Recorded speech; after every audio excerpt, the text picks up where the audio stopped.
consumption or the supply, sorry, gets cut off, what's going to happen to the people with that craving? Are they going to turn into zombies? I'd like to get your thoughts on it. And I'll shower. This is the crash site. Up close in person.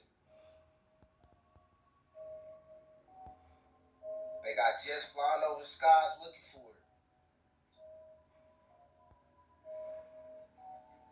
Y'all seeing this? UFO crash site up close in person. And y'all know we gonna start to see more and more strange things like this.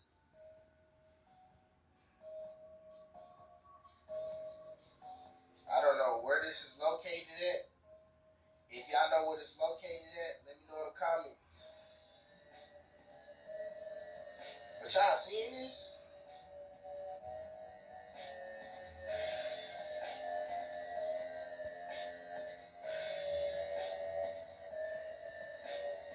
You know what time it is. Every day that passes by to get closer to that time, we're going to start to see more and more activity. Over in 2019, there were two fellas that went to court for a civil case for some money. It was about like $10,000. This is the docket ticket for the court case. And it was Globe Earth versus Flat Earth. And whoever won the case would win the money. Well, after the case, which wasn't very long, both of the gentlemen showed all of their evidence. And who do you think won the court case? Who would you think won?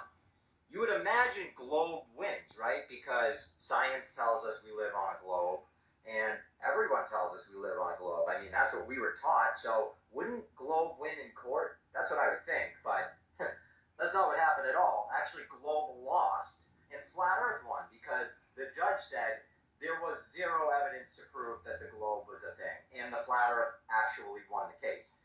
Now, the Globe guy got very mad, and this is a true story. So the Globe guy got pissed off about it, and he went back to court. And they tried this case again. You'll never guess what happened. Oh, maybe you will. Globe lost again for the second time. So my question is, if you can take this to court, and court can tell you that Globe is BS and Flat Earth wins, then how are we not putting two and two together here?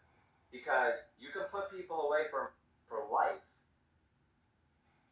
in court. Doesn't make any sense, does it? I don't think it makes any sense.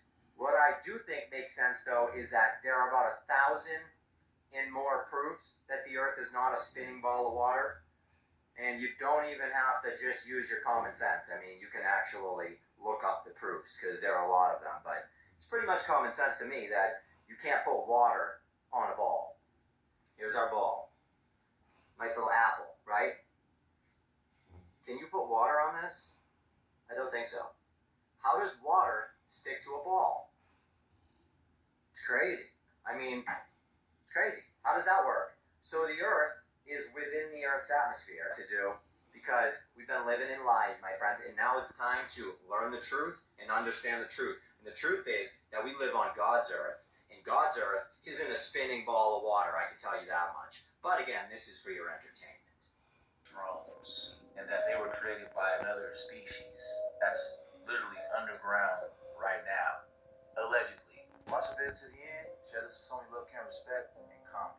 Are aliens real? To the West Coast underground. Completely underground. Without having to come up. And there's turn-offs. You need security clearances to get through these turn-offs. They go into other bases. They go into other areas. Secret places that you can't go. What did they do there?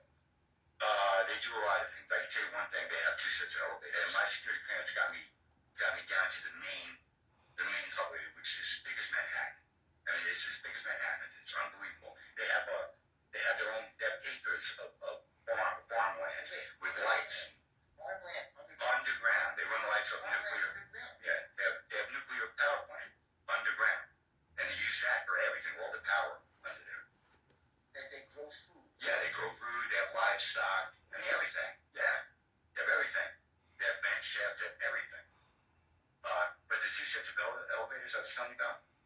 My clearance, I can only go down to the main hub. Then there was another set of elevators that brought you down further. And a bunch of friends of mine were telling me stories about that. Can you tell us anything about their stories? Yeah, I can tell you what they told me. What they told me is there's actual aliens, graves. Wait, Aliens. what's the word, graves? Graves. And also there's another kind. There's different species that they talk about. There's grays, there's reptilians, all that different kinds. A ring is a type of alien. Right. It's not really an alien. It's a drone. It's not really it's like an organic drone. That's exactly what it is. What does that mean, an organic drone? It's not a living thing. It's in living tissue, but it's a drone. They're not real. So, Majestic is understanding how to manipulate like the wireless sensor networks that you've used with a bunch of metamaterials and metals that you've been spraying into the atmosphere. And then, based on the N series, it's N0, N1, and N3 per paper on biosensor networks to the wireless sensor network to manipulate matter in the plasma-based atmosphere with your plasma-based body, but only you. Everybody else doesn't know they have that anatomy. They're not allowed to feel their biofield. They don't know what biofield concurrence is. They don't know the biofields on the National Institute of Health. They're sitting there waiting on you, our defense intelligence agency, to save them. You're harvesting not only their DNA and their energy harvesting W-band. They're connected to the microgrid and the power grid via LoRa to pull the energy right out of them for the bioeconomy and the tokenized economy that you've been working on for over 10 years. The metamaterials Professor Achilles were fully finished and fully deployed at test beds in 2011. And so you've all been sitting here going to augmentation conferences, practicing with those air molecules to drive the drone with only your visualization and your thoughts since 2009. I have more papers now. And as if all that's not enough, the series augments from the inside out to have longer range and more dimensional access going up the tree, which they do describe here, but they do it wrong. They keep telling you that you're going to space. Never seen you go past the firmament. Oh, but we have access to the moon. Well, somebody might, but sure ain't you. So, if that's, whatever that is too, because they make fake suns and all this too. I don't want to get into it. I'm trying to leave that for other people to either talk about it or don't, because I'm really busy. But if you don't, Project Luna with NASA, when you log in, it says MRI. You guys are not in space. You have different equipment that's hovering around us, low Earth orbit, but you've had that since 1865. No problem. That's with UW Whitewater. I was there. I saw the HP Census, who helped you with your sentient world simulation research before they turned it into the global information grid in 2005 with the Killbox update 2006. Those are the papers I've already loaded with the Joint Chief of Staff and the PDF on the global information grid in 2009. And then you come into CIPRNet, NIPRNet, and the 2014 Computer Weekly article with the drone warfare, network-centric warfare being a problem with the international community. And there we are. And then they talk about Obama and his people just drone striking whoever they want. They weren't talking about the sandbox. They're talking about your civilian environment. That's why Jake Helm was run in 2015 for on-the-ground logistics.